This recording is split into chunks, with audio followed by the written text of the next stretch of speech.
आजच्या ठळक बातम्या. श्री क्षेत्र टेरवच्या भवानी वाघजाई मातेचा जत्रोत्सव. वेंगुर्ले रवळनाथ मंदिरात दसरा सोहळा. मुरुड तालुक्यात विजयादशमीचा जल्लोष. रत्नागिरी शहरात दुर्गामाता देवीचे रात्री उशिरा विसर्जन. देवगडात विजयादशमी सीमोल्लंघन शासकीय सोहळा. आता पाहूयात बातम्या सविस्तर स्वरूपात. चिपळूणमधील दसपटी विभागातील श्री क्षेत्र टेरव येथे भाविक आणि पर्यटकांचे आकर्षण ठरलेल्या तसेच महाराष्ट्र शासनाने यात्रास्थळ आणि पर्यटनाचा क दर्जा आणि तीर्थक्षेत्राचा ब दर्जा बहाल केलेल्या आणि नवसाला पावणारे देवी म्हणून ख्याती असलेल्या कुलस्वामिनी श्री भवानी वाघजाई देवस्थानात सालाबादप्रमाणे यावर्षीही आदिशक्ती जगज्जननी श्री भवानी वाघजाई मातेचा नवरात्रोत्सव पारंपरिक रूढी परंपरेप्रमाणे धार्मिक विधी आणि पूजन करून उत्साहात साजरा करण्यात आला.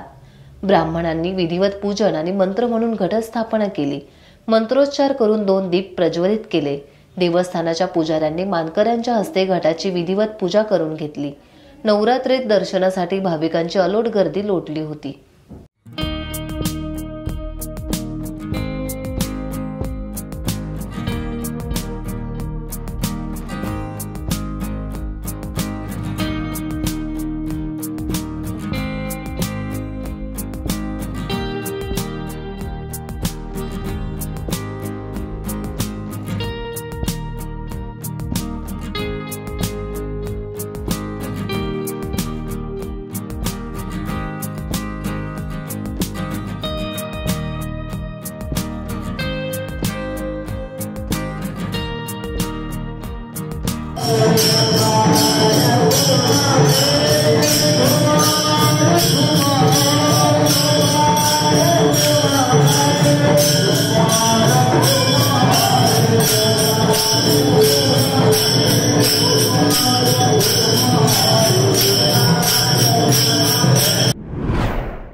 तळ कोकणात विजयादशमी दिवशी सोने लुटण्याची परंपरा आणि शिवलग्न सोहळा हा एक डोळ्याचे पारणे फेडणारा सोहळा असतो. हा सोहळा अनुभवण्यासाठी हजारो भाविक जिल्ह्यातून आणि जिल्ह्याबाहेरून उपस्थिती लावतात.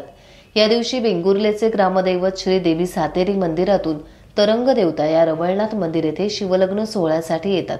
शिवलग्न सोहळ्यापूर्वी रामेश्वर मंदिरात अनादी कालापासून सोने लुटण्याची परंपरा जपली जाते. परब मानकरी आणि गावाच्या वतीने तहसीलदार हे सोन्याचे झाड म्हणजेच आपट्याचे झाड याचे पूजन पुरोहितांकरवी केले जाते. त्यानंतर हजारो भाविक या आपट्याची पाने लुटतात. याला तळ कोकणात सोने लुटणे असे मानले जाते. त्यानंतर ही पाने एकमेकांना देत हा सोहळा याचा आनंद घेतात. यावेळी शिव आणि शक्ती यांचे लग्न होते. पाहुणाई आणि रवळनाथ भूतनाथ असा तरंग देवता या सोहळ्यात उपस्थित असतात. पुरोहितांकरवी मंगलाष्टका म्हणत हा सोहळा पार पडतो. या लग्न सोहळ्यात सर्व विधी झाल्यानंतर देव पावणेरला जातो. हा सोहळा अनुभवण्यासाठी हजारो भाविक गर्दी करतात. अनादी काळापासून सुरू असलेली ही परंपरा आजही तळ कोकणात जपली जाते.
नमस्कार. स्वतः आता मी रवींद्र परब या ठिकाणी तुमचं सगळ्यांचं स्वागत करतो आणि सगळ्यांना आपल्या विजयादशमी निमित्त शुभेच्छा देतो.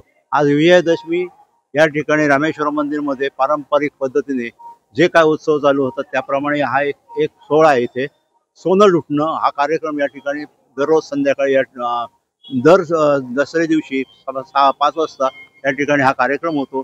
या ठिकाणी माझ्या मागे 2 या ठिकाणी शमी वृक्षांची झाडं लावलेली आहेत.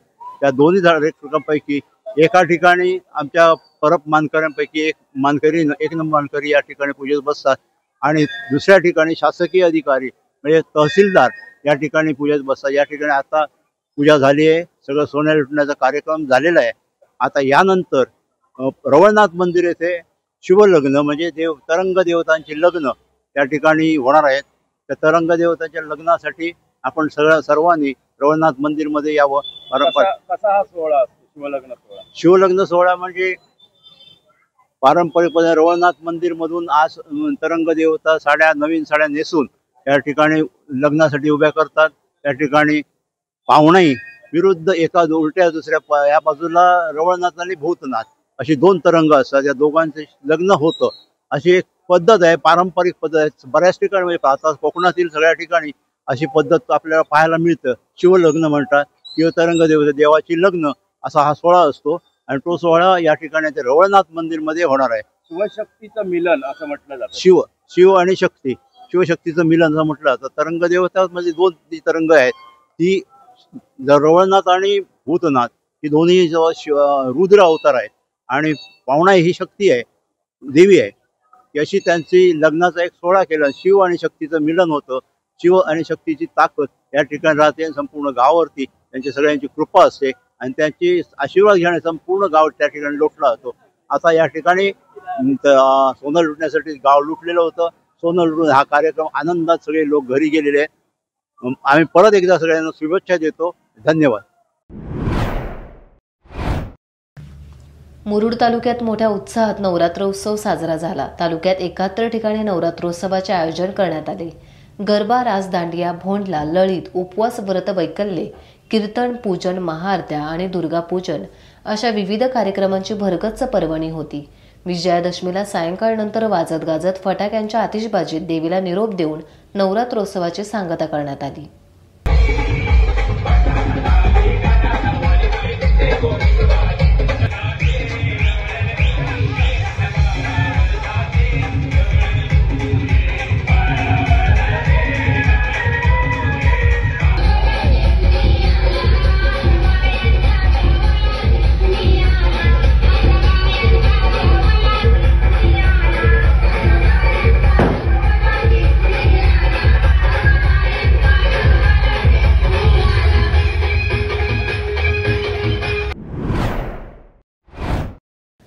रत्नागिरी शहरात गेले 10 दिवस नवरात्रोत्सव मोठ्या उत्साहात पार पडला.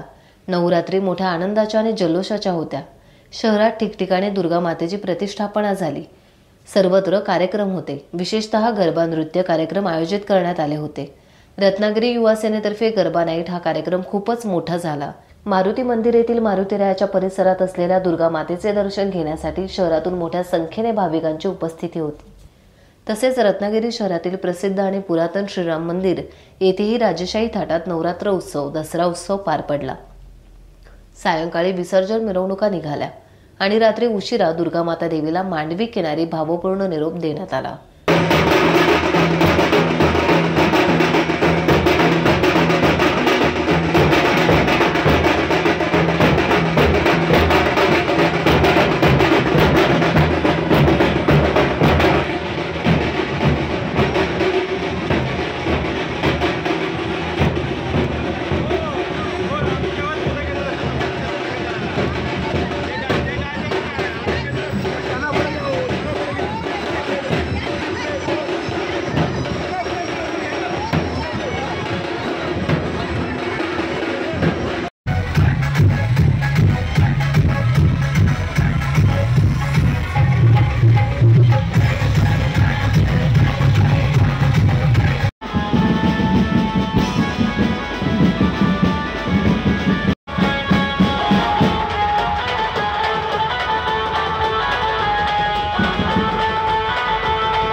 विजयादशमी सीमोल्लंघन शासकीय सोहळा देवगड येथील श्रीदेव ब्राह्मणदेव मंदिरासमोर उत्साहात पार पडला।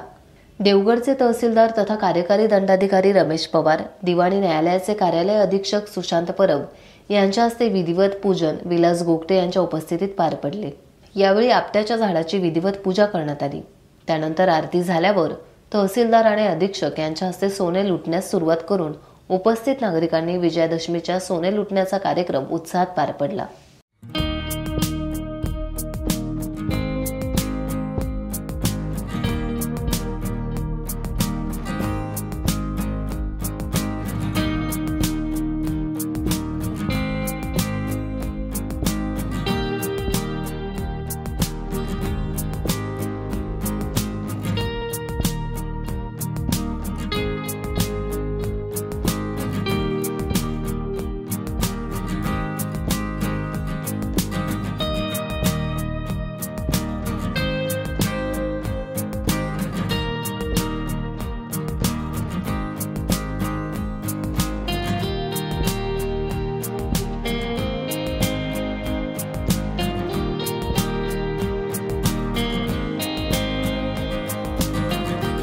टाइम्स डिजिटलला लाईक करा, शेअर करा, सबस्क्राईब करा आणि बेल आयकॉन दाबायला विसरू नका। Times digital.